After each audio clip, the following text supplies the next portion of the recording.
नमस्कार, आप सभी का बहुत बहुत आपका स्वागत है, अभिनंदन है।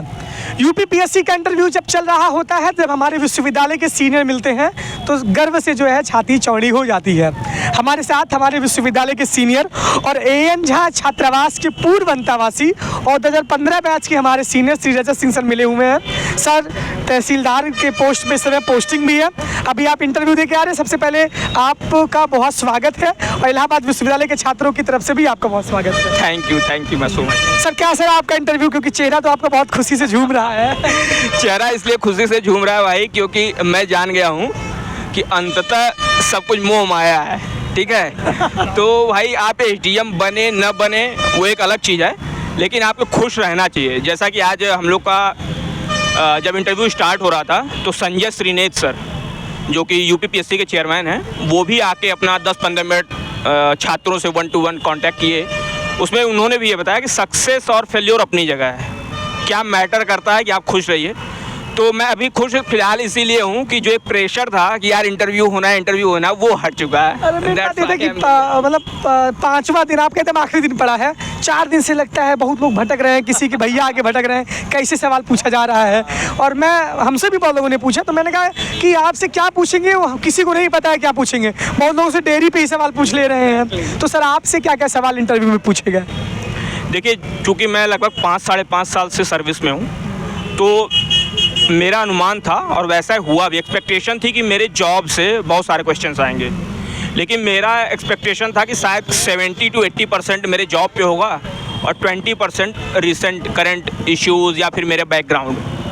लेकिन रियलिटी ये रही कि 99% क्वेश्चन मेरे जॉब पे चला। 99? हाँ, मतलब केवल एक क्वेश्चन, मुझे अच्छे से याद, केवल एक क्वेश्चन, इजराइल हमास वॉर और उस पर इंडिया का क्या स्टैंड है, एक वो क्वेश्चन छोड़ दिया है तो पूरा का पूरा इंटरव्यू मेरे जॉब पे ही चला। सर इंटरव्यू का मतलब 100 ही नंबर का इंटरव्यू रहता है, 40 तो उनको देना ही देना है, कैसे भी करके सॉरी बोल के चले जाए। तो इस बार का इंटरव्यू और पिछली बार जब आपका सिलेक्शन हुआ था या जब भी आपने इंटरव्यू दिया था, कितना फ़र्क दिखा?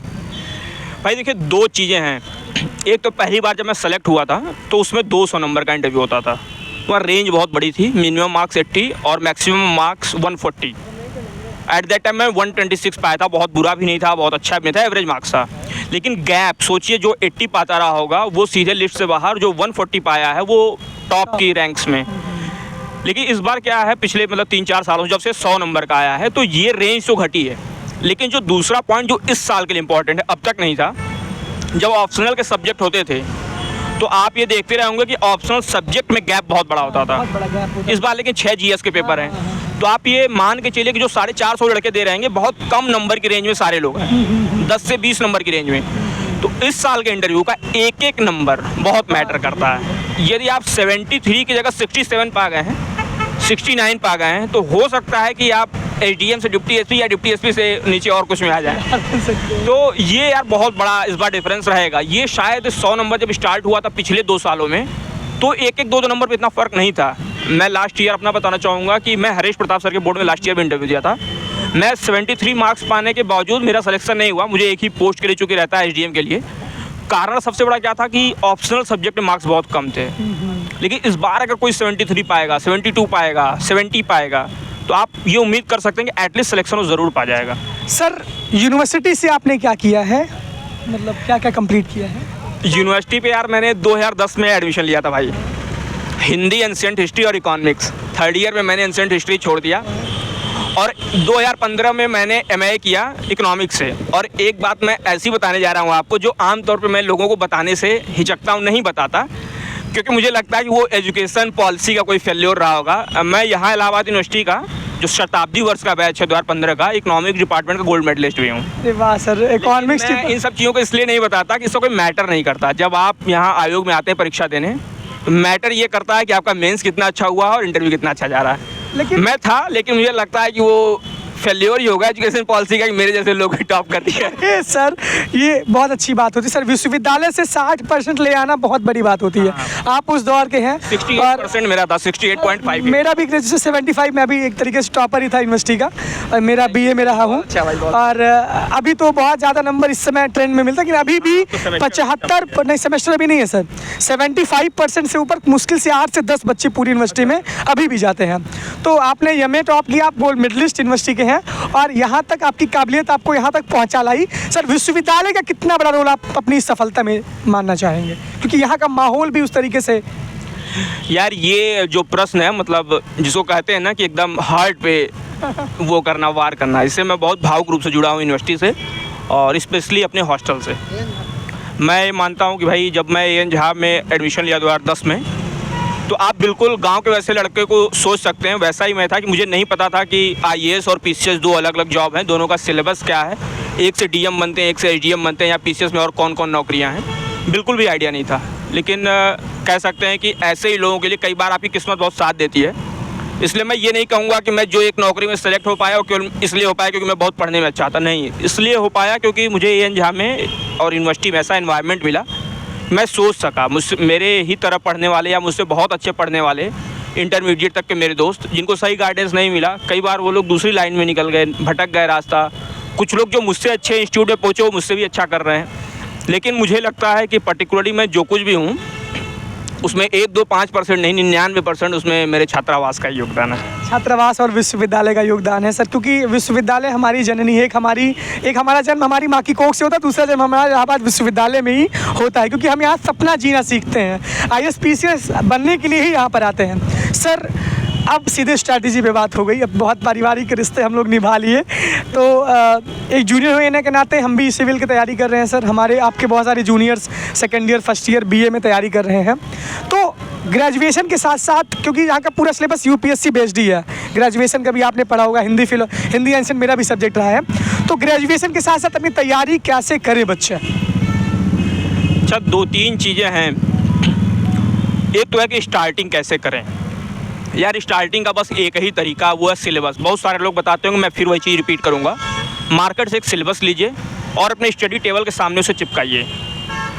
जैसे आप ABCD याद करते हैं A to Z, 1 to 100, क से ज्ञ, अगर वैसे जिस दिन आपको सिलेबस याद हो गया तो आप समझ लिए कि 50% लड़ाई जीत चुके हैं। चाहे जो न्यूज़पेपर पढ़िए, द हिंदू पढ़िए, टाइम्स ऑफ इंडिया पढ़िए, इंडियन एक्सप्रेस पढ़िए, दैनिक जागरण पढ़िए, हिंदुस्तान पढ़िए, यदि न्यूज़ पढ़ते ही आपके दिमाग में ये क्लिक हो गया कि ये GS 1, 2, 3, 4 किस पेपर के किस टॉपिक का सब टॉपिक है, जिस दिन आप ये समझ गए आपने 50% तैयारी पूरी कर ली। सपोज दैट आप हमास और इजराइल का युद्ध पढ़ रहे हैं, अगर आपके दिमाग में तुरंत ये क्लिक कर गया कि यार ये तो GS 2 में जो IR वाला और जो ये टॉपिक नंबर है उसका पार्ट है, तो समझिए आपने 50% लड़ाई जीत ली है। तो पहली चीज़ भाई, सिलेबस को याद करो, चपकाओ भी मत, याद करो, मल्टीपल टाइम से याद करो।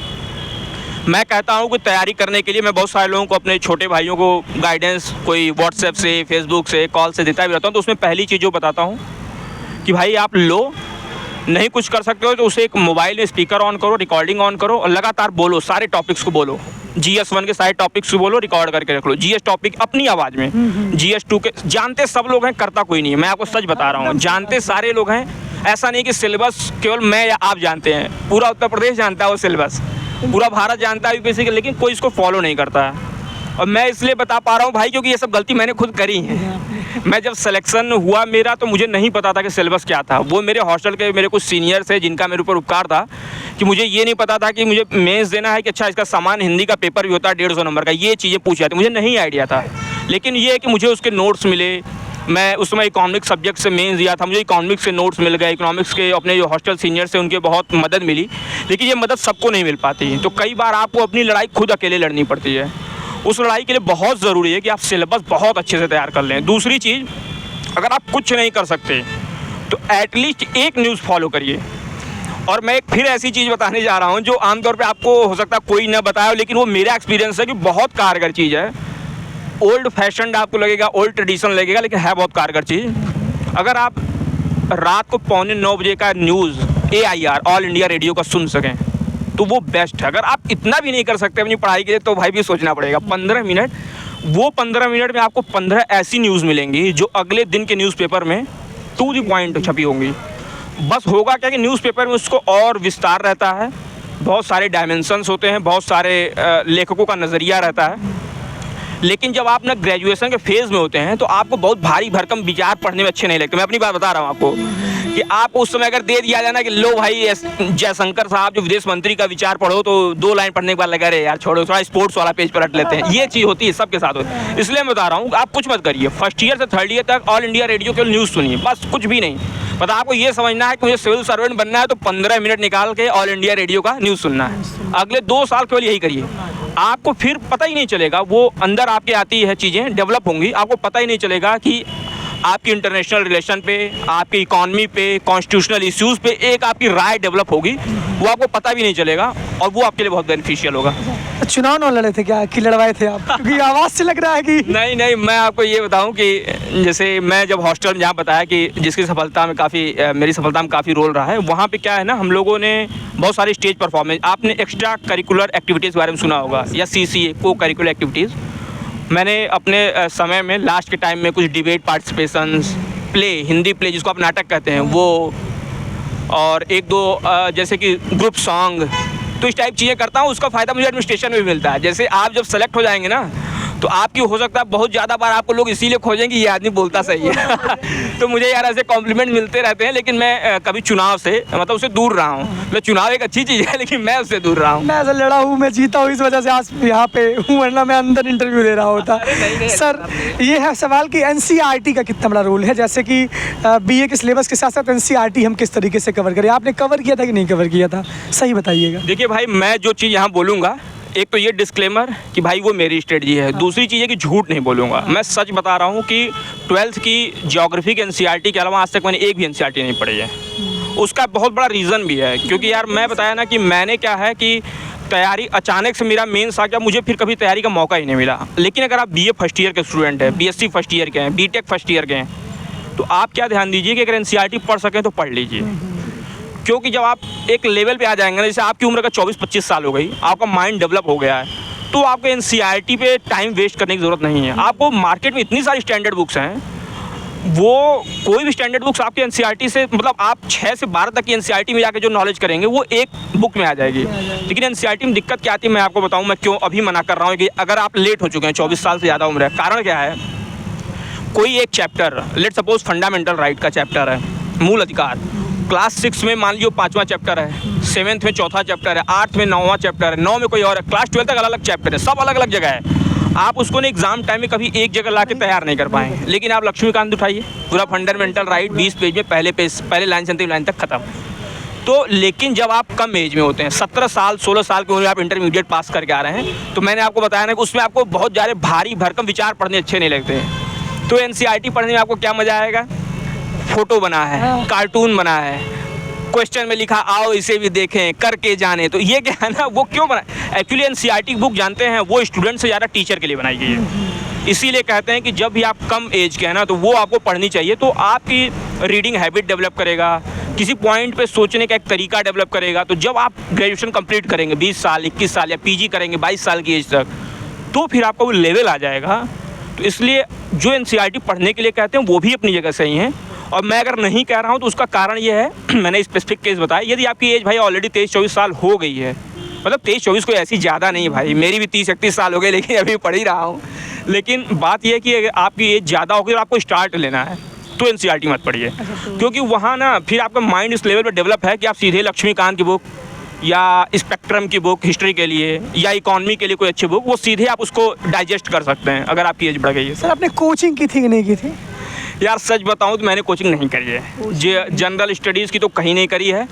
हिंदी साहित्य का, चूँकि मैं UPSC भी देता हूँ, IAS मेंस, तो वहाँ पे मेरा हिंदी साहित्य सब्जेक्ट है। हिंदी साहित्य के मैंने विकास द्विवेदी सर से वीडियो वायरल हो गई थी जो उससे किए थे कि लीक वीडियो वाला भी नहीं, मैं बता रहा हूँ, मैंने 2017 बैच में एडमिशन लिया था और वो 96 डेज की क्लास थी और मैं यार 30-35 क्लासेस कर पाया था। उसके बाद मेरा उसमें CPF का आ गया था मेडिकल इंटरव्यू, फिर क्लासेस छूटी, फिर कभी नहीं हो पाई। लेकिन मैं अभी भी कह रहा हूँ कोचिंग ज़रूरी नहीं है। फिर वही डिस्क्लेमर है, अगर आप 17 साल 18 साल की एज में हैं और मुझसे पूछेंगे कोचिंग करना चाहिए नहीं करना चाहिए, तो मैं आपको कहूँगा आँख मूंद के कर लो। क्यों कर लो? क्योंकि यार आपको पूरा सिलेबस 1-1.5 साल के अंदर करा लेंगे, जो एज ए स्टूडेंट आप अगले 3 साल में नहीं कर पाओगे। वो मैं भी रहा हूँ, मैंने 5 साल ग्रेजुएशन पोस्ट ग्रेजुएशन कर लिया और मुझे सिलेबस नहीं पता था, मैं उसका आइडियल एग्जाम्पल हूँ।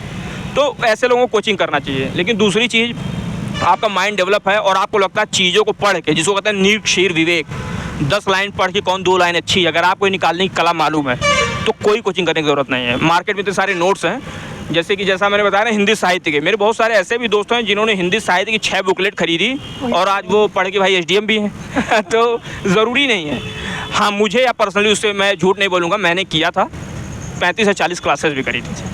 यूनिवर्सिटी के टाइम में बच्चे बहुत सीरियस नहीं रहते, हम भी उसी दौर से गुजरे हैं, आप भी उसी दौर से तो पहले गुजर चुके हैं।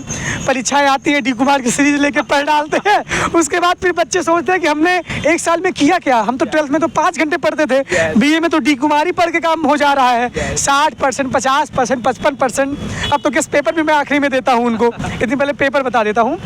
लेकिन जब वो 3 साल बाद पलटते हैं, पीछे मुड़ के देखते हैं, तब UPSC का ड्रीम उनके पास से बहुत दूर चला जाता है। फिर MA करते हैं, नेट JRF की तैयारी करते हैं, जिससे कि 35,000 40,000 का मामला रिसर्च करके फिक्स हो जाए। B.Ed कर लेते हैं, टीचर CTET सुपर टेट निकाल के कहूँ वैकेंसी आएगी, B.Ed कर लेते हैं। ये चीज़ें बहुत होती हैं सर कि एक चीज़ की तैयारी करने के साथ साथ हम कई जगह SSC का भी फॉर्म भर देंगे, दरोगा भी बन जाएंगे, UPP वैकेंसी आ रही 2 महीना उसको पढ़ के तैयारी कर लेंगे, सुपर टेट CTET दे देंगे।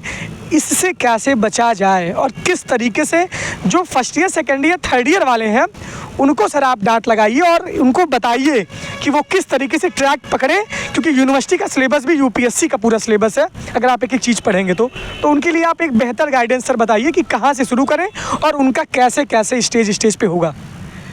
भाई मैं तो वैसे अब बताऊंगा छोटे भाइयों के लिए ज़रूर कुछ न कुछ, लेकिन पहला एक चीज़ फिर बता देता हूँ भाई, मैं भी डी कुमार से पढ़ के पास होने वाले में रहा हूँ, मैं झूठ नहीं बोलूँगा, लेकिन ये कि उसके कारण मुझे कई नुकसान हुए, वो मैं चाहूँगा कि मेरे छोटे भाइयों को ना हो।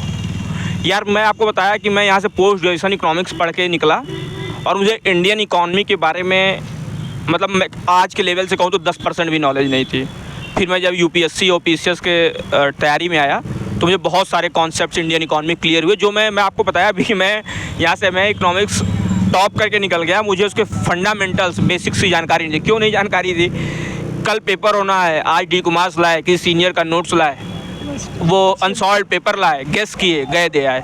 क्या भाई? और आप ये जान लो जो पूरा सिलेबस पढ़ेगा, पूरी बुक पढ़ेगा, वो आंसर लिखते समय बहुत डेविएट होगा। जो 10 क्वेश्चन पढ़ के 5 क्वेश्चन का आंसर लिखेगा वो टू द पॉइंट लिख के आएगा। तो ऐसे लोग मार्क्स बहुत अच्छा पाते हैं।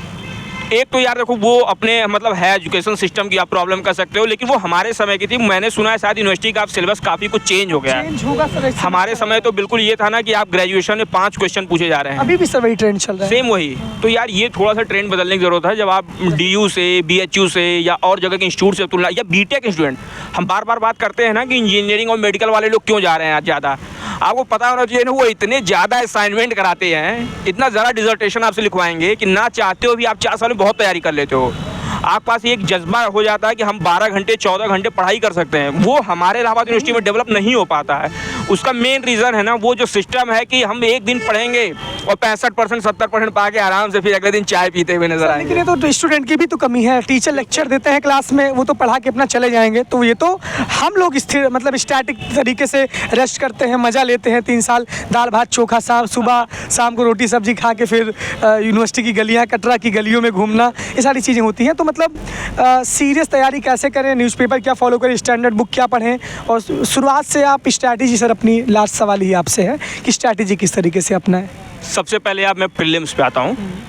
प्रीलिम्स पे अगर आपको करने के पहले, जैसा मैंने बताया, 1 साल पहले से कम न्यूज़ जो ऑल इंडिया रेडियो की है 8:45 बजे की सुनना शुरू कर दीजिए, बस 15 मिनट। यदि आपके पास और टाइम मिले, आपको लगता है कि आपका मैच्योरिटी लेवल थोड़ा अच्छा हो गया है, तो एक आधे घंटे का कार्यक्रम आता है सुर्खियों में। वो जो पूरे कंट्री की या पूरे वर्ल्ड की सबसे इंपॉर्टेंट न्यूज़ पे आधे घंटे की एक डिस्कशन होती है, बहुत ही बेहतरीन, बहुत शानदार, ऑल इंडिया रेडियो। और अच्छा एक और बात बताना चाहूँगा, इसके लिए रेडियो खरीदने की ज़रूरत नहीं है। यूट्यूब पे या अपने मोबाइल पे आजकल हर जगह डिजिटाइजेशन का ये प्रभाव है कि अब रेडियो रखने की ज़रूरत नहीं है आप, लेकिन वो न्यूज़ सुन सकते हैं। दूसरी चीज़ क्या है प्रीलिम्स के लिए, यार न्यूज़पेपर को ये फॉलो करना ही पड़ेगा। अच्छा एक चीज़ और मैं यहीं पे जोड़ देना चाहूँगा, अपने इलाहाबाद यूनिवर्सिटी और स्पेशली जब मैं देखता हूँ हिंदी मीडियम के लोगों में, यार एक क्या ना, हम लोग मुझे लगता है पढ़ाई पे सबसे कम इन्वेस्टमेंट सबसे लास्ट में करते हैं। अपने शूज़ पे, अपने सूट पे, अपनी टाई पे, अपने ब्लेज़र पे, अपने स्वेटर बहुत ज़्यादा खर्च करते हैं, पढ़ाई पे नहीं करते हैं। मैं वहाँ पे एक इनपुट ये देना चाहूँगा, और जैसे आप प्रयागराज में रह के अगर जैसे हिंदी न्यूज़पेपर पढ़ना चाहते हैं तो आप दैनिक जागरण का राष्ट्रीय संस्करण यहाँ तो नहीं पाएंगे। यहाँ प्रयागराज का संस्करण मिलेगा, जिसमें 20% काम की चीज़ न्यूज़ रहेगी और 80% में बेकार रहेगा। तो यार आप ना 6 महीने या 1 साल का सब्सक्रिप्शन ले लीजिए मोबाइल पे या टैब पे। अगर आप थोड़ा सा भी, मैं कहूँगा कि अगर कर सकते हैं, मतलब सबके लिए नहीं है, कई बार 20,000 रुपये भी बहुत बड़ी बात होती है, कर सकते हैं। आजकल एक टैब आया है, अगर आपको ना अगर बीटेक के स्टूडेंट से, मेडिकल के बच्चों से या इंग्लिश मीडियम के बच्चों से अगर उनसे कॉम्पीट करना है तो उनकी तरह सोचना पड़ेगा भाई। तो अगर आप टैबलेट खरीद सकते हैं ना, टैब मैं आपको क्यों कह रहा हूँ, कोई इंपॉर्टेंट चीज़ लगी, न्यूज़पेपर की कोई चीज़ आपको अच्छी लगी, न्यूज़पेपर में कई बार कोई आर्टिकल इतने आसान, इतने सही तरीके से बताया रहता, कोई बुक और कोई टीचर आपको नहीं बता पाएगा।